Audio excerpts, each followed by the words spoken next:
জানিয়ে দিব সর্বশেষ আপডেট বাংলা সংবাদ। শুরুতেই শিরোনাম। রাতে মোহাম্মদপুরে সেনাবাহিনীর বিশেষ অভিযানে আটক করা হয়েছে অতিরিক্ত ডিআইজি বিপ্লব কুমার সরকারকে। এবং সবশেষে জানাবো রিমান্ডে সাবেক নির্বাচন কমিশন হাবিবুল আওয়ালের ভয়ঙ্কর অপকর্মের তথ্য ফাঁস। এতক্ষণ শুনছিলেন সংবাদ শিরোনাম, এখন থাকছে বিস্তারিত। আওয়ামী লাঠিয়াল বিপ্লব কুমার সরকারের মুখোশ উন্মোচন। আওয়ামী লীগ সরকারের পুরোটা সময় জুড়ে অপকর্মের মধ্য দিয়ে সমালোচিত হন ঢাকা মেট্রোপলিটন পুলিশ ডিএমপি যুগ্ম কমিশনার বিপ্লব কুমার সরকার। সরকার পতনের পর তিনি নিরাপদ স্থানে পালিয়ে গেছেন বলে গুঞ্জন ছড়ায়। আবার কেউ কেউ বলছে ক্যান্টনমেন্টে সেনা পাহারায় আছেন তিনি। বিএনপি তৎকালীন সংসদ সদস্য জয়নুল আবেদিন ফারুককে লাথি মেরে ব্যাপক সমালোচনার মুখে পড়েন তিনি। এরপর থেকে পুলিশের বিভিন্ন দায়িত্ব পেয়ে থাকেন সে সময়ের মোহাম্মদপুর জোনের এসি বিপ্লব কুমার। তিনি পুলিশের বড় পদ পাওয়ার পর একের পর এক অপকর্মের মধ্য দিয়ে জনগণের বিলাসভাজন হন। কে এই বিপ্লব কুমার সরকার জানতে হলে আমাদের একটু পিছনে ফিরে যেতে হবে। বাংলাদেশের পুলিশ বাহিনীতে অতি গুরুত্বপূর্ণ পদে যেসব পুলিশের মহাপরিদর্শক, আইজিপি বা ডিএমপি কমিশনারের মতো পদ কোনো হিন্দু ধর্মাবলম্বী আজ পর্যন্ত পায়নি, তবে বিপ্লব কুমার সরকার হচ্ছে হিন্দু ধর্মাবলম্বী ভারতীয় আশীর্বাদ পুষ্ট, যিনি পুলিশের সর্বোচ্চ এইসব পদে আসীন হওয়ার জন্য যত জঘন্যই কর্ম করা লাগুক না কেন তা করতে তিনি প্রস্তুত।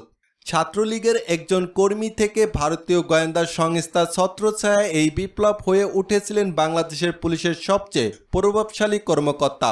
এমনকি খোদ আইজিবি তাকে জমা খরচ দিয়ে কথা বলতেন, কারণ বিপ্লবের ছিল ভারতীয় গোয়েন্দা সংস্থা র এর প্রোটেকশন। ফাঁস হওয়া একটি প্রকাশিত গোয়েন্দা প্রতিবেদন অনুসারে 2023 সালের মাঝামাঝি সময়ে কলকাতার এক হোটেলে ভারতীয় গোয়েন্দাদের সঙ্গে গোপন বৈঠক করেন বিপ্লব কুমার। সেই বৈঠকে বাংলাদেশের নির্বাচন ব্যবস্থাকে প্রভাবিত করার ছক আঁকা হয় বলে অভিযোগ। অনেকের মতে 2018 থেকে 2023 সাল পর্যন্ত হঠাৎ তার পদোন্নতি, কৌশলগত নিয়োগ এবং কিছু বিতর্কিত কর্মকাণ্ড সবকিছু যেন এক অদৃশ্য ছায়া নির্দেশ করেছিল। বিপ্লব র এর আস্থাভাজন, কারণ বিপ্লব প্রচণ্ড ইসলাম বিদ্বেষী একজন মানুষ। নারায়ে তাকবীর, আল্লাহু আকবার স্লোগান শুনলে তার শরীরে চুলকানি শুরু হয়। একটি রাষ্ট্রের নিরাপত্তা বাহিনী যখন নিরপেক্ষতার চেয়ে পক্ষপাতিত্বের পথে হাঁটে তখন গণতন্ত্র হুমকির মুখে পড়ে। বাংলাদেশ পুলিশের ডিআইজি বিপ্লব কুমার সরকারের বিরুদ্ধে ওঠা অভিযোগ, তিনি বিরোধী দল বিএনপি ও জামাতের নেতাকর্মীদের ওপর করেছেন লাগাতার নির্যাতন, আটক, গুম, এমনকি মৃত্যুর হুমকি পর্যন্ত। 2024 সালের শেষ দিক থেকে শুরু হওয়া সরকার বিরোধী আন্দোলনের সময় রাজধানী ঢাকায় পুলিশ অ্যাকশনের নেতৃত্বে ছিলেন ডিআইজি বিপ্লব কুমার। অভিযোগ, তার নেতৃত্বেই বিশেষ করে বিএনপি ও জামাতের কর্মীদের ওপর চলে শারীরিক নির্যাতন, ক্রসফায়ারের হুমকি এবং জোরপূর্বক স্বীকারোক্তি আদায়ের চাপ।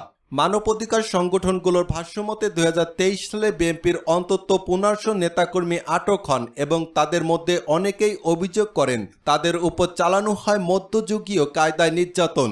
অভিযুক্ত ছিলেন বিপ্লব কুমার সরকারের নেতৃত্বাধীন একটি বিশেষ পুলিশ ইউনিট। বিএনপি দাবি করে তাদের শান্তিপূর্ণ মিছিলে বারবার পুলিশের অতিরিক্ত বল প্রয়োগের নেপথ্যে ছিলেন এই কর্মকর্তা। তারা সরকারের উচ্চ পর্যায়ে তার রাজনৈতিক অনুগত নিয়েও প্রশ্ন তুলেছেন।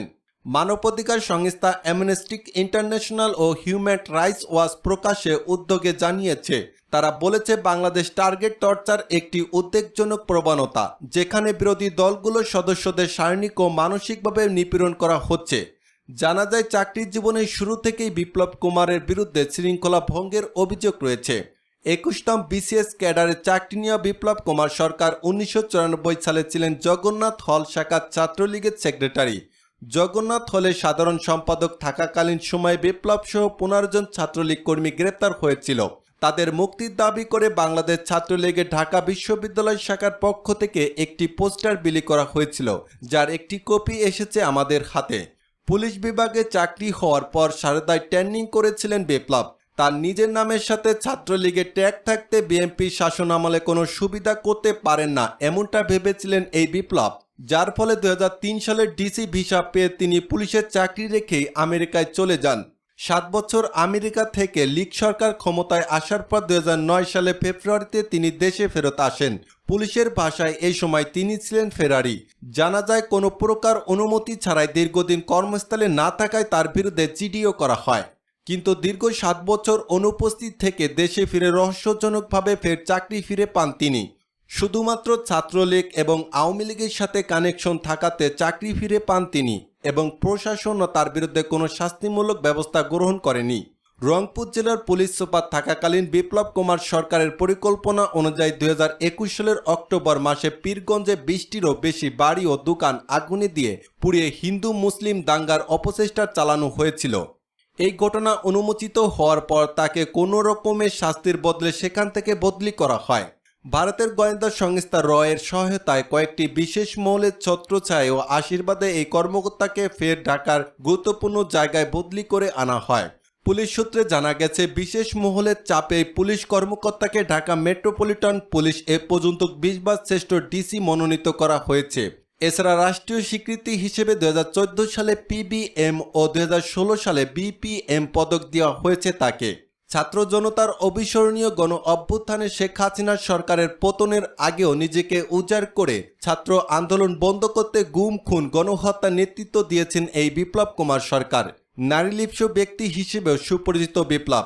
গুলশান 2-এর 41 নম্বর রোডের 7-এর এই ভবনে অবস্থিত সোয়া ফিজিও ডেন্টাল কেয়ারের স্বত্বাধিকারী। তেজগাঁও বিভাগের ডিসি থাকাকালীন সময়ে বিপ্লবের সাথে ফেসবুকে পরিচয় হয় সোয়ার। সোয়ার স্বামী একজন কাস্টম কর্মকর্তা। স্ত্রীর বেপরোয়া জীবন এবং বিপ্লবের সাথে প্রক্রিয়া সম্পর্কের বিষয়ে তিনি জেনেছেন, কিন্তু বিপ্লব অত্যন্ত প্রভাবশালী হওয়ায় তিনি কিছুই করতে পারেন না। 2019 সালে বিপ্লবকে রংপুরের পুলিশ সুপার হিসেবে দায়িত্ব দেওয়া হয়। তখন তাদের নিয়মিত যোগাযোগ কিছুটা বাধা সৃষ্টি হয়। তবে ঢাকায় পুনরায় বদলি হওয়ার পর আবারও পূর্ণদমে প্রক্রিয়া প্রেমের সাথে অবৈধ সম্পর্ক চালিয়ে যেতে থাকেন লম্পট বিপ্লব কুমার সরকার। বিপ্লব সরকারি গাড়ি ঢাকা মেট্রো খ 1175-52-তে করে ছোঁয়ার সাথে তার কর্মস্থলে দেখা করতে যান।